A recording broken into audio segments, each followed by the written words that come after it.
Hi అండి, welcome to my channel. శ్రావణ మాసం వచ్చిందంటే చాలండి, పిల్లల నుండి పెద్దల వరకు ఆనందించిన వారంటూ ఉండరు. నూతన వధువులకు, గృహిణులకు, బ్రహ్మచారులకు, గృహస్థులకు లౌకిక ఆనందాన్నే కాక ఆధ్యాత్మిక ఆనందాన్ని కూర్చేదే శ్రావణ మాసం అండి. ఈ మాసంలో గృహాలన్నీ పసుపు కుంకుమలతో, పచ్చని మామిడి తోరణాలతో ఏర్పడిన లక్ష్మీ శోభతో నిండి ఉంటుంది. ఈ శ్రావణ మాసంలో ముత్తైదువులకు ముఖ్యమైన పండుగ వరలక్ష్మి వ్రతం అండి. శ్రావణ మాసంలో పౌర్ణమికి ముందు వచ్చే శుక్రవారం రోజున ఈ వ్రతాన్ని అయితే జరుపుకుంటారు. ఈ వరలక్ష్మి వ్రతాన్ని ప్రతి ఒక్కరూ ఎంతో సంతోషంగాను ఆడంబరంగాను జరుపుకోవాలని ఆశపడుతూ ఉంటారండి. అంతేకాకుండా ఒక్కొక్కరు ఒక్కొక్క విధంగా ఆచరిస్తూ ఉంటారు. ఎవరు ఏ విధంగా చేసుకున్నా ఆ లక్ష్మి అనుగ్రహం పొందడానికే అండి. కొంతమంది కలశం పెట్టుకొని ఈ వ్రతాన్ని ఆచరిస్తారు, మరి కొంతమంది కలశం లేకుండా చేసుకుంటారు.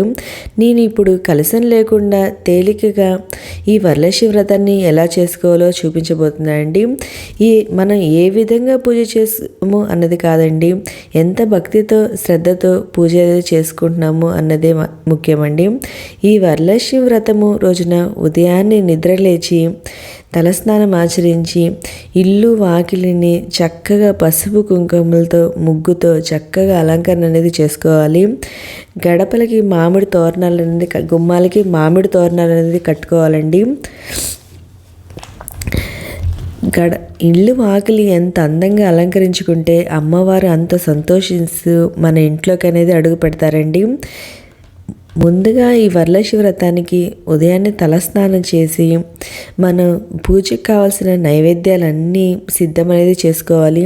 పూజకి కావాల్సిన అన్ని వస్తువులు అనేది దగ్గర అనేది పెట్టుకొని మనం ఈ పూజను అయితే ప్రారంభించాలండి. ఈ పూజ అనేది పూజా గదిలైనా చేసుకోవచ్చు. మనం విడిగా చేసుకుంటే ఏంటంటే ఫ్రీగా ఎక్కువ ప్లేస్ ఉంటుంది. మన అలంకరణ అదన్నీ చేసుకుంటాం కదండి. వరలక్ష్మి వ్రతం రోజు కొంచెం ఫ్రీగా ఉంటుందని ఇలా సపరేట్గా పీఠం ఏర్పాటు చేసుకుంటున్నాము. చాలామంది కలశం అయితే పెట్టుకుంటారు. మా అమ్మగారి ఇంట్లో కలశం పెట్టుకునే ఆనవాయితీ లేదండి. ఇలా కలశం లేకుండా పూజ ఎలా చేసుకోవాలో నేను ఇప్పుడు చూపిస్తున్నాను అండి. తర్వాత అమ్మవారికి చక్కగా పూలతో, మీ దగ్గర ఏమైనా నగలు ఉంటే ఆ నగలతో చక్కగా అలంకరణ అనేది చేసుకోవాలి. నేను ఇక్కడ పూలతో అలంకరణ అనేది చేసుకుంటున్నాను అండి. ముందుగా మనం గణపతిని పూజించాలి. మనం చేసే ఏ పనిలోనూ ఎటువంటి ఆటంకాలు ఉండకూడదని ముందుగా గణపతిని పూజించుకోవాలండి. ఇక్కడ పసుపుతో గణపతిని చేసుకొని అదైనా పెట్టుకొని పూజ అయితే చేసుకోవచ్చండి. నా దగ్గర విగ్రహం ఉంటే విగ్రహం పెట్టుకొని పూజ చేసుకుంటున్నాను. గణపతికి ధూపం, దీపం, నైవేద్యం అనేది చూపించాలి. నేను ఇక్కడ నైవేద్యంగా బెల్లాన్ని అయితే చేసుకుంటున్నాను అండి. నేను గౌరీదేవిని కూడా చేసుకొని ఈ పూజలు అయితే పెట్టుకుంటున్నా అండి. గౌరమ్మను కూడా చేసుకొని పసుపుతో ఈ పూజలు అయితే పెట్టుకొని పూజ అయితే చేసుకున్నా అండి. మీ దగ్గర లక్ష్మీదేవి విగ్రహం ఉన్నా అదైనా పెట్టుకొని పూజ చేసుకోవచ్చండి. నా దగ్గర ఇక్కడ చిన్న విగ్రహం ఉంటే లక్ష్మీ అమ్మవారిది, అది కూడా పెట్టుకొని అమ్మవారికి చక్కగా అలంకరణ అయితే చేసుకున్నా అండి. గాజులతో చేసుకొని పూజ అయితే చేసుకుంటున్నాను. ఇక్కడ నా దగ్గర 2 ఏనుగులు అవన్నీ ఉంటే అమ్మవారి దగ్గర అటికి ఇటికి పెట్టుకొని పూజలు అయితే పెట్టుకున్నా అండి. మళ్ళీ నా దగ్గర ధనలక్ష్మి కొంచెం ఉంటే అది కూడా బియ్యం పోసుకొని పూజలు అయితే పెట్టుకున్నా అండి నేను. ఇవన్నీ లేకపోయినా పర్వాలేదండి, మీ దగ్గర అమ్మవారి చిత్రపటం ఉంటే ఆ పటం పెట్టుకొని మనం అమ్మవారి పూజ అయితే చేసుకోవచ్చండి. మనం ఎంత భక్తితో చేసామన్నదే అండి. మన దగ్గర ఏమున్నాయి, ఏం పెట్టామని కాదు, అమ్మవారికి ఎంత శ్రద్ధతో భక్తితో మనం ఈ పూజ అనేది చేసామో అది ముఖ్యమండి. నేను ఇవన్నీ పెట్టుకొని అమ్మవారికి చక్కగా అలంకరణ అయితే చేసుకొని పూజ అయితే చేసుకుంటున్నాండి. నేను సింపుల్గానే చేసుకుంటున్నా ఈ పూజ అయితే. వరలక్ష్మి వ్రతం రోజున అమ్మవారి దగ్గర కొత్త చీర పెట్టుకొని పూజ అయితే చేసుకుంటారు.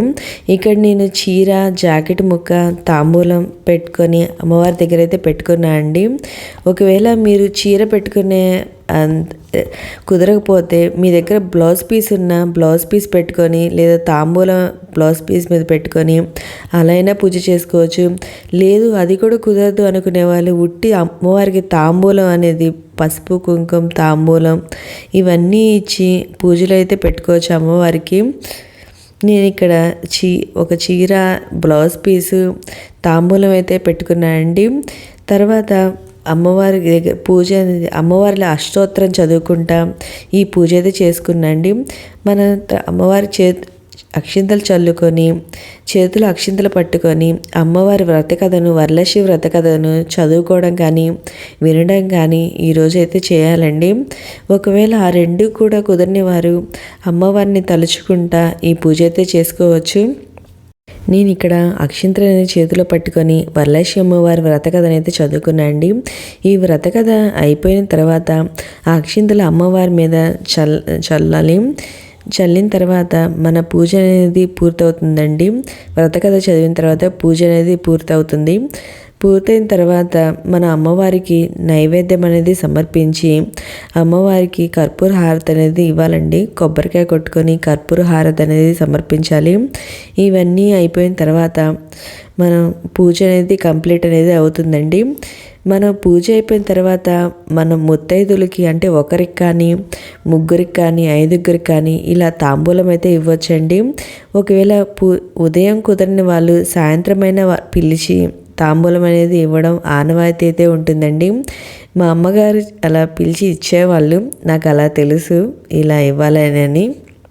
నేను ఇక్కడ ప్రసాదంగా బెల్లపన్నాన్ని, పులిహార, వడలను అయితే చేసుకున్నాను అండి అమ్మవారికి నైవేద్యంగా.